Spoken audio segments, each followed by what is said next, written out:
Papotage du jour, bonjour. Alors, bienvenue à toi, entrepreneur indépendant comme moi. Cette chaîne est dédiée aussi pour ça, puisque tu le sais maintenant, je suis Déborah, je suis Positive Coach, spécialisée dans l'accompagnement des indépendants pour renforcer le mindset d'entrepreneuriat, de réussite et de positivité. Donc, aujourd'hui, je te parle de quoi? Eh bien, je vais te parler vraiment de, comment te dire, des défis, des difficultés, de comment on fait en fait quand on est indépendant pour jongler avec les milliers de choses que l'on a à faire, que ce soit les clients, la compta, la recherche de clients, le développement, le marketing, la vente, bref, on a une charge mentale qui parfois est vraiment imposante. Et qui est toujours là d'ailleurs, hein, parce que tu le sais maintenant, on entend souvent séparer pro-perso. Tu le sais maintenant aussi si tu me suis un petit peu. Moi, je ne sépare pas le pro et le perso parce que je trouve que c'est pas ce qu'il y a de plus utile et c'est pas forcément non plus ce qu'il y a de plus facile et c'est pas non plus ce qu'il y a de plus instinctif quand tu es indépendant, souvent solo. Bref, aujourd'hui, je te parle de quoi? Je te parle d'une partie du développement personnel qui, je trouve, n'est pas assez mis en avant et qui pourtant est vraiment essentiel et puissant quand on est entrepreneur. Et qui est d'ailleurs essentiel et puissant quand on est monsieur, madame, tout le monde aussi. Donc tout va bien, tu vas pouvoir encore une fois t'en servir absolument dans toutes tes sphères de vie. Je te parle en fait du moment présent. Du moment présent. La pleine conscience du moment présent. Alors ça paraît des beaux mots, hein, mais tu vas voir, c'est pas si compliqué. Mais c'est pas si évident en fait, parce que c'est pas vraiment un réflexe qu'on a quand on est notamment entrepreneur, mais même quand on est en général dans la vie de tous les jours, un peu en mode métro, boulot, dodo, ou en mode toujours dans le train-train habituel. Alors, pleine conscience du moment présent, non, c'est pas un nouveau reportage sur Gaïa, c'est pas une nouvelle application, et c'est pas une énième stratégie marketing que je te propose, c'est beaucoup plus basique et plus important vraiment dans la construction de ton système. Imagine un instant, tu as une to-do list à rallonge, on sait faire ça, hein? Ou des notifications tu envoies là sur le smartphone, des mails qui s'accumulent dans la boîte mail, bref, un cerveau qui tourne à plein régime et non seulement il tourne à plein régime pour ce qui est là, mais en plus, tant qu'à faire, hein, il aime bien aussi aller penser au prochain projet, à ce qu'on pourrait faire plus tard, à pourquoi on fait les choses, mais parce qu'on veut quelque chose plus tard. Bref, on est souvent dans le futur. Qu'est-ce qu'on va faire? Qu'est-ce qu'on doit faire? Qu'est-ce qu'on a à faire pour arriver à tel endroit, tel endroit, tel endroit? Et quand on n'est pas dans le futur, tu sais quoi? On est dans le passé. Et le passé, c'est quoi? C'est plutôt du genre, ouais, mais si j'avais fait ça la semaine dernière, probablement que j'aurais pas eu de problème. Et si, oh là là, sur la to-do list, je remets encore cette tâche-là parce que de toute façon, ça fait une semaine que je la réécris tous les jours parce que, évidemment, je prends jamais le temps de la faire. Bref, passé, culpabilité, difficulté, on est constamment projeté dans le futur ou dans le passé et rarement vraiment ici et maintenant. Et c'est là en fait que se pose la difficulté. On n'est pas assez dans ce présent. La pleine conscience, c'est simplement la capacité de porter ton attention intentionnellement au moment présent, mais sans jugement. Sans jugement. Juste observer ce qui se passe autour de toi, juste là, tout de suite, maintenant. Qu'est-ce que tu es en train de faire? Là, par exemple, en regardant cette vidéo, prends le temps vraiment de regarder cette vidéo, d'écouter cette vidéo et mieux encore, entendre cette vidéo. Vraiment l'imprégner, en profiter, ne faire rien d'autre. Alors, ça peut paraître simple, hein, même presque trop, hein, mais les bénéfices vraiment sont énormes, énormes, surtout quand tu es indépendant. En fait, dans cette vidéo, je vais te donner les 5 bénéfices, on va dire, principaux, mais il y en a tellement d'autres et tellement de déclinaisons possibles. Alors évidemment, abonne-toi. N'oublie pas, hein, au passage, avant que je te donne ces 5 point important, vraiment, ces bénéfices sur la pleine conscience du moment présent. N'hésite pas, abonne-toi, fais la petite cloche pour recevoir les notifications des prochaines vidéos. Dis-moi en commentaire si ce concept te plaît, si ça t'a intéressé, si tu as découvert des choses, si tu connaissais déjà aussi. Bref, laisse-moi un commentaire, un j'aime, ça fait toujours plaisir, ça fait bouger l'algorithme.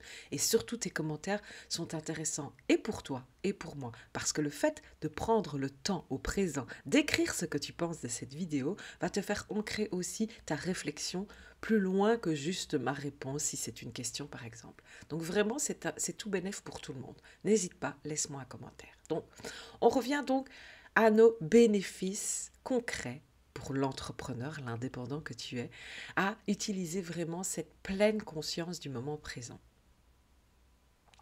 La première chose, c'est la gestion du stress. La gestion du stress, de l'anxiété, évidemment. On est d'accord que le stress, c'est quelque chose qui arrive relativement souvent quand on est entrepreneur parce qu'on a beaucoup de responsabilités. Donc, en utilisant la pleine conscience, mais tu vas apprendre à observer tes pensées stressantes. Et Dieu sait si on est capable d'en fabriquer. Et tu vas vraiment pouvoir les observer sans pour autant aller les choper, sans pour autant les traiter, sans pour autant leur donner plus d'importance qu'elles ne méritent.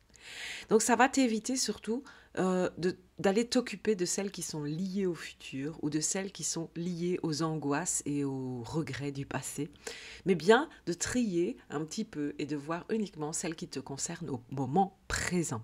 Ça réduit considérablement cette espèce de bruit de fond comme ça, un peu comme si on était en permanence dans une foule immense où tout le monde donne son petit avis, son petit commentaire. Est-ce que tu vois ce que je veux dire ? Le deuxième bénéfice, ce serait une concentration décuplée et une productivité accrue. Alors ça, tout le monde aime, hein. On aimerait bien tous avoir cet atout de concentration à fond et de productivité totale, évidemment. Pour te dire combien de fois tu as commencé un truc et puis 10 minutes plus tard tu fais autre chose ou tu es occupé à te distraire ou tu penses à ta lessive que tu dois mettre en route ou tu penses à tiens qu'est-ce que je vais manger ce soir. Bref,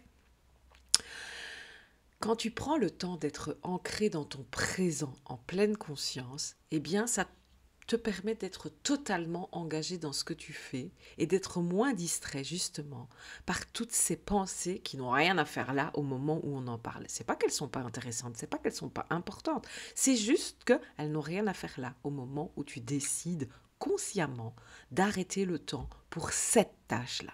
C'est ça en fait le truc. C'est presque de la magie de pouvoir arrêter le temps quand tu réussis à prendre le présent en pleine conscience. Et donc forcément, tu seras plus efficace, tu feras moins d'erreurs et tu gagneras en fait du temps. Parce que tu vas éviter d'être distrait par un milliard de choses qui de toute façon, en plus, ces pensées qui te distraient, la plupart du temps, tu ne t'en occupes pas tout de suite. Tu les laisses quand même pour plus tard. Donc au final, elles viennent juste grappiller du temps à un moment donné où tu as besoin pour autre chose, tout simplement. Le troisième bénéfice, c'est d'avoir des décisions plus précise, plus incisive, plus éclairée, et donc forcément une créativité beaucoup plus boostée, j'ai envie de dire comme ça. Quand tu es sous pression, évidemment que tes décisions elles sont plus impulsives, elles sont dictées par la peur, elles sont dictées par la réactivité et non pas par la proactivité. Et ça, c'est vraiment important de le comprendre. D'ailleurs, si ça t'intéresse, j'ai créé un test ABCD, tout simplement, donc c'est toujours un peu amusant, c'est facile à faire. Pour voir quel type d'entrepreneur tu es aujourd'hui. Et il n'y a pas de bonne ou de mauvaise réponse, c'est juste pour toi faire le bilan un petit peu de est-ce que tu es plutôt un entrepreneur optimiste et proactif ou est-ce que tu as des pistes d'amélioration qui peuvent être vues grâce à ce petit test. Donc si ça t'intéresse, n'hésite pas, demande-le-moi en commentaire, écris simplement test en commentaire et je te l'enverrai avec plaisir. Donc, j'en étais où ? Oui, le calme et la lucidité que va t'apporter en fait le moment présent va te permettre vraiment d'aller rechercher plus en profondeur des ressources qui sont peut-être un petit peu plus anciennes ou mieux rangées que d'autres. Tu vas aussi faire appel plus facilement à ton intuition. Et ça, on le perd souvent quand on est dans l'affolement. On est dans la réactivité et non pas dans le moment présent, dans le calme et donc pas forcément dans les bonnes intuitions. Donc voilà, en fait, le bénéfice, c'est aussi de calmer cette espèce de brouhaha mental qui va te permettre d'être vraiment beaucoup plus en toi. On a souvent donc cette idée de comment est-ce qu'on fait pour se recentrer. Eh bien, c'est une bonne manière de se recentrer sur soi que de prendre la peine de regarder le moment présent. Et puis, il y a le quatrième bénéfice, je vais dire comme ça, c'est les relations professionnelles et personnelles qui s'enrichissent. Pourquoi? Parce que on connaît tous ça. Tu sais, ce moment où on est en conversation avec quelqu'un, mais on est en même temps à plein d'endroits différents. On check un peu le téléphone, on a la pensée de nouveau qui vient de tiens, au fait, est-ce que j'ai sorti le chien? Ah, au fait, est-ce que j'ai oublié ou pas d'envoyer le mail à la collègue? Ou est-ce que, tu vois, ce genre de choses. Parfois, un mot dans la conversation que la personne te donne, mémotechnique te fait rappeler autre chose, tu dis merde, j'ai oublié de faire ça. Bref, tu pars dans tous les sens et au final, tu perds vraiment la qualité de l'autre, la qualité de la relation. Donc, le moment présent, la pleine conscience du moment présent te ramène vraiment à des relations personnelles et professionnelles beaucoup plus construites, beaucoup plus intenses et beaucoup plus authentiques, tout simplement. Et le dernier point, c'est un meilleur équilibre vie pro et perso. Et ça, tu sais, si tu me suis un petit peu, que j'aime beaucoup ça, cet équilibre, justement. Et encore, je dirais même pas équilibre, parce qu'il ne faut pas forcément que ce soit pareil. Au contraire, c'est vraiment un méli-mélo qui doit se faire. Et donc, le problème, c'est que quand on est vraiment dans un vrai méli-mélo, le premier réflexe, c'est d'avoir du mal à débrancher dans certaines conditions. Et fais-toi confiance en utilisant justement ce moment de pleine conscience du présent. Tu vas pouvoir simplement te débrancher de soit la partie perso, soit la partie pro au moment où tu en as besoin, au moment où tu es simplement dans l'activité soit pro, soit perso. Donc, c'est un peu ça que ce qu'on vient de dire sur les autres points, c'est le fait d'être dans ton moment présent, tu vas profiter pleinement de ce moment présent. J'espère que ça t'intéresse et dis-moi en commentaire, et si ça t'intéresse vraiment, je pourrais te faire une seconde vidéo, parce que là on est déjà à 12 minutes, et j'aime pas faire des vidéos trop longues en tout cas, mais pourquoi pas, je pourrais te faire la suite, la partie 2, en te donnant plutôt justement qu'est-ce que tu peux mettre en place dans ta vie de tous les jours pour apprendre, pour t'entraîner, pour t'habituer à te reconnecter à cette pleine conscience. Dis-moi en commentaire, n'oublie pas, abonne-toi, et puis je te donne rendez-vous demain, qui sait peut-être si j'ai des commentaires avec déjà la partie 2, mais je te dirais plutôt que s'il y a une partie 2, je te la donnerai dans la semaine prochaine. Et puis n'oublie pas, si ça t'intéresse vraiment de travailler concrètement, soit en groupe, soit en individuel, j'ai donc fondé le Positive Club. Le Positive Club, c'est vraiment en collectivité, donc c'est la tribu des entrepreneurs optimistes, ou presque, puisqu'on est souvent en devenir dans notre optimisme. Et puis, il y a donc la méthode PLS. Alors, même si c'est souriant, parce que oui, parfois on est un peu en PLS, ça veut dire Positive Lifestyle. Donc, c'est vraiment la méthode pour te créer ton lifestyle totalement positif, que ce soit en pro ou en perso. Ça, c'est en individuel, avec le collectif qui vient s'ajouter évidemment, mais c'est principalement en individuel. Donc, n'hésite pas. Tu trouves là en description le lien avec toutes les infos sur le Positive Club. Et si tu es intéressé par un accompagnement individuel, viens me contacter en MP, principalement sur le réseau Messenger, ou laisse-moi ton adresse mail, tout simplement en commentaire, et j'irai t'écrire et on prendra le moyen d'être en communication, tout simplement. Voilà, je te dis à demain. Ciao, ciao.